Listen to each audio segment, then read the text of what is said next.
story.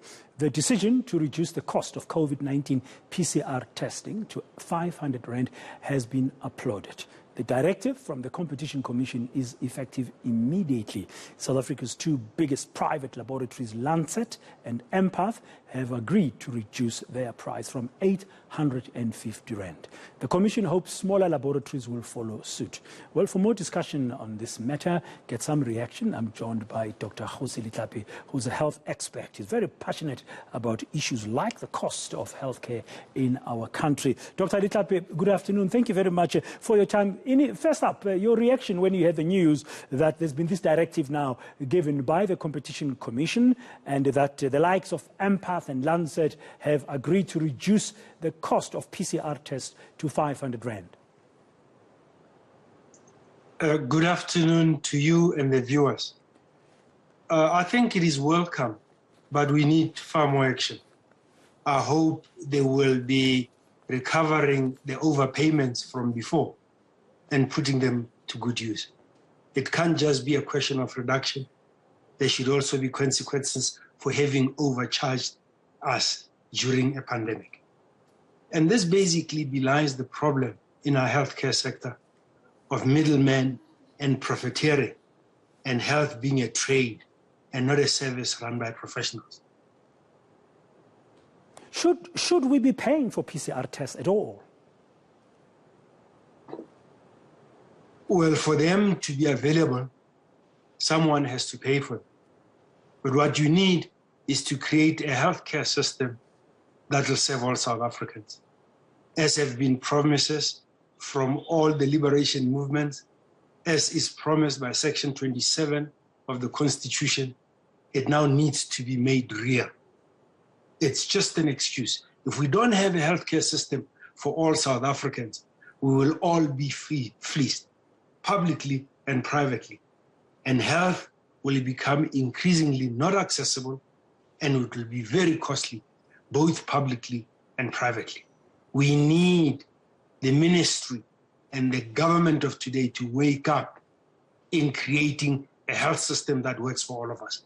Because everybody is in pain, publicly and privately. And we need to have the government stop being helpless and start instituting what is promised in the Constitution. Who should implement the consequences you are calling for in recouping the profits that were made on this highly exorbitant cost of PCR tests? I think it was 850 Rand since the advent of the pandemic on our shores in the private sector. It's now gone down to 500 Rand, and many people will not still be able to afford 500 Rand. Yeah, that should have been part of the settlement agreement with the Competition Commission. It should not just have been a reduction of the cost going forward. There should also have been a fine that is payable. But more importantly, we need transparency. The government is providing PCR tests from the National Health Laboratory Services. They should be able to give us a reference price of how much it costs to do those tests, so that we could benchmark whether the private sector is profiteering on provision of this test.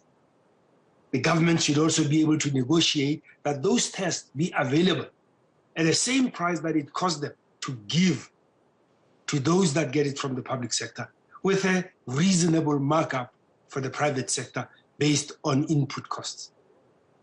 This issue of leaving health to the market is an act of irresponsibility by our government.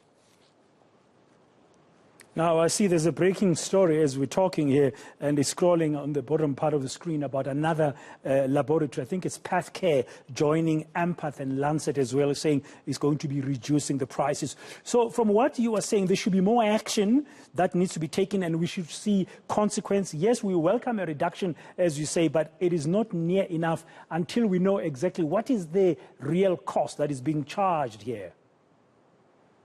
Yes, we need to know what the input costs are, and we need to be fair to private providers that there will be a return. We can't have this racketeering that's occurring in healthcare. From PPEs now to laboratory tests, let's know what the true input costs are, and because labs are professionals, let them be paid a proper professional fee and a cost reimbursement on what the other costs are. If we build a healthcare system on those principles, we'll have a lot of money to go by that will go to sorting out all the other challenges, the facility challenges, infrastructure, and more importantly, human resources, so that they are recruited and paid properly and paid proper professional fees.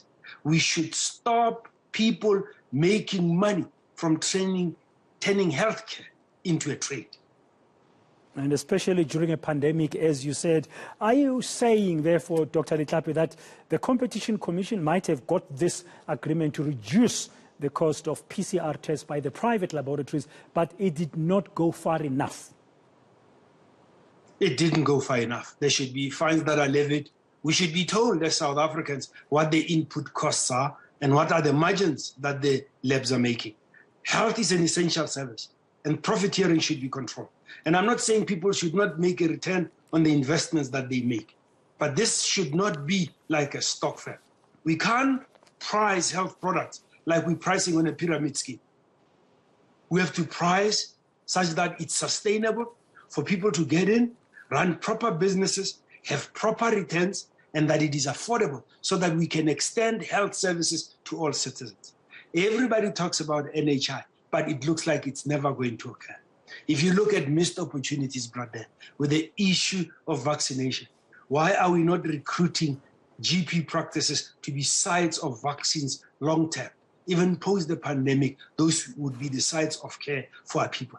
Why are we not recruiting other independent healthcare professionals, nurse practitioners? Why are we not bringing traditional healers into the equation in terms of promotion of health and provision of services where relevant in terms of what they provide? This should be a time where we take seriously our duty to have an inclusive health system. This business of dividing people based on an act of parliament into public and private is something that needs to stop. This, every time we're talking about a constitution, but we are not looking at implementing it. The people that sit in the Constitutional Court are on an apartheid health system called medical aid, PARMED, which is based on an act of parliament. It is not private practice. It is privatized practice on an existing piece of apartheid legislation that has been maintained by this government to continue dividing South Africans into haves and have-nots. Apartheid in health is still on, it is thriving, and it is based on an act of parliament that was left for us by the Nets, and that we do not have the guts to dismantle and create forthwith a system for all citizens. That is the crux of the problem. Okay, that's the bigger picture that you are putting out this afternoon. But back to the issue at hand, to this breaking news story. Just another question. Are you therefore suggesting that the Council for Medical Schemes is the one that initially laid the complaint at the Competition Commission? There's been an agreement now to reduce the cost of the PCR test to 500 Rand. You've made it very clear that it doesn't go far enough and it's still exorbitant. What should South Africans do next in this particular issue? Should we, for example, be calling for further reductions? I mean, we are seeing the rise in cases of coronavirus. That's one. Should we be calling for more reductions? The model of repayment should be cost plus. So what we should be given, the information that should be provided to society is what is the cost? What are the cost of the reagents? What are the cost of what you need to come up with a test? Why is it this expensive in this country when you can do it for less than half the reduced price in other countries? If you take Zimbabwe, it's cheaper than the current reduced price. If you take India, it is cheaper than the current reduced price. What's the magic? We got to stop being fleeced as South Africans on products that are internationally available, and we could do international benchmarking of pricing. This is in the hands of the state. So let's go into a system of cost plus. What is the cost? And that will cut across the board, brother, whether it's masks that we're overpaying for. Let's work on a cost plus transparent pricing, and we are able to benchmark on international pricing of the same products. Okay. Because most of these products are not even manufactured here. Some of them are imported. What's the landing price? And the government could come in during a pandemic on the import duties, etc., so that it becomes affordable. Thank you very much for your views and insights. Very clear there. That's Dr. Kgosi Letlape. He's calling for cost plus model, more transparency, and of course we should be paying far less. I mean, in Zimbabwe, for the test, they're paying less than half the current new reduced price in South Africa, 500 Rand. That tells you something.